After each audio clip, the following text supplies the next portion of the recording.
ভাই মনে হয় রামিসা হত্যার আসামি আরেকজন বেরিয়েছে। এই যে দেখেন রাস্তার মধ্যে পাবলিকে কিরকম গণ ধুলাই দিতেছে, এটা বোধ হয় রামিসা হত্যার একজন আসামি। যদি তাই হয়ে থাকে তাহলে কিন্তু এরকম সামাম হয়ে যাব। ভিডিওটা সবাই শেয়ার করবে। এবং কি কারণে মারছেন আমরা কিন্তু এখনো জানতে পারি নাই।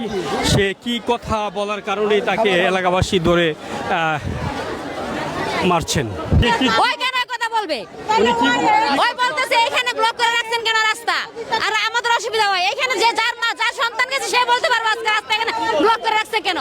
আমার সন্তান আজকে নাই আমরা বলতে পারবো। ওই ফালতু কথা মন্ত্রীর কাছে যায়, মন্ত্রী লাল পানি খাইতেছে, তুমি বুঝি লাল পানি কালা পানি বেড়ে যাবে। এরা কেউ শুনতেছে না, কানে কি শুনতেছে না? আপনারা 12 ঘন্টা তুমি 12 ঘন্টা ভিতরে আপনারা আমার সামনে হাজির করেন। আমরা ই করবো, আমরা বিচার করবো। কিভাবে বিচার করতে হয় আমি দেখা ছাড়বো। আমরা মহিলারা কোনো পুরুষ থাকবো না আমাদের, আমরা মহিলারা করবো বিচার। এই বাচ্চার বিচার আমরা মহিলারা করবো।